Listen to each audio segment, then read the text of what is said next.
The health indicators of Pakistan, especially pertaining to women and children, are not very encouraging.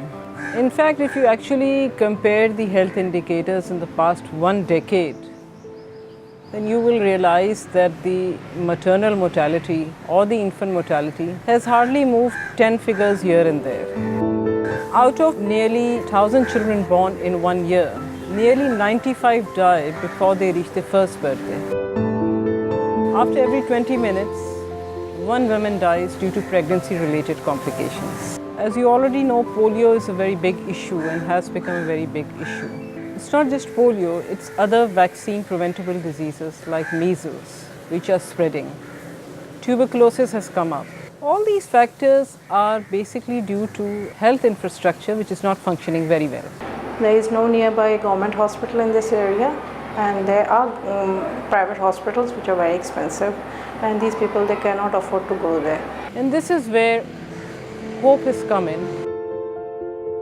The vision of hope is to provide secondary care to the areas where it is needed.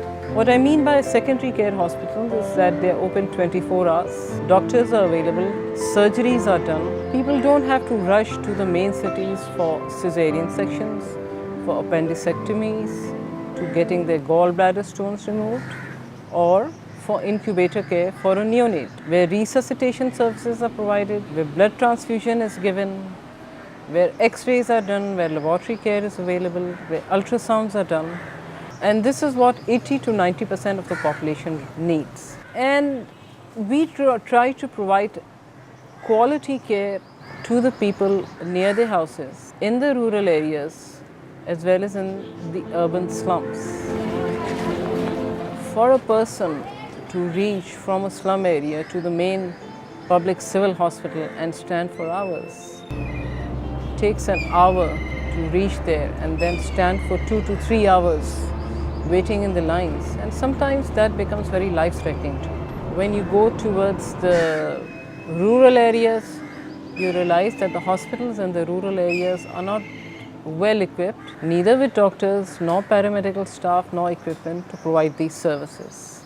And people have to rush to Karachi to get these services. Our charges are very nominal, and those who cannot afford, we don't even charge them. And if they require, actually they require that surgery, that is life-threatening. In addition, we have maternal and child health centers. These are small MCH centers which are run by lady health visitors, and they do antenatal care, they do deliveries, they diagnose cases, send them to the hospitals. Doctor अच्छे हैं इधर के, जिना में जाए कहीं जाए फिर बहुत धक्के खाने पड़ते हैं। इधर तो आते उसी टाइम डॉक्टर जो ना कवर कर लेते हैं, भले रात को 12 बजे आओ, 3 बजे आओ, जिस टाइम भी आओ उसी टाइम डॉक्टर उठ जाते हैं।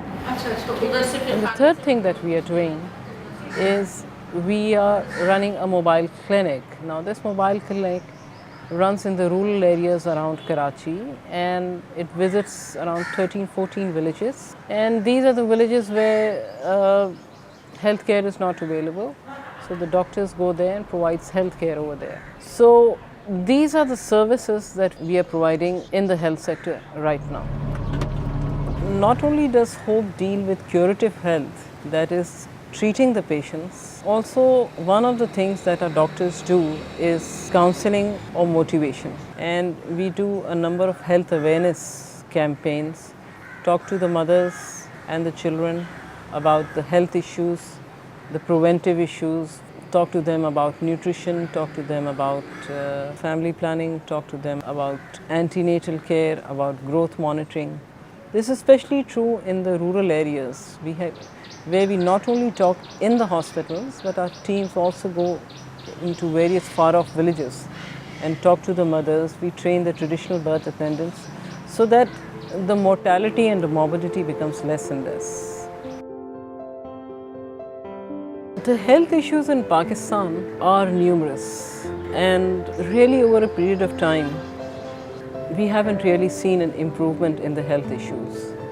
And one thinks that people should really make an effort to try to combat these problems, whether they be tuberculosis, whether they be malaria, whether they be pregnancy complications.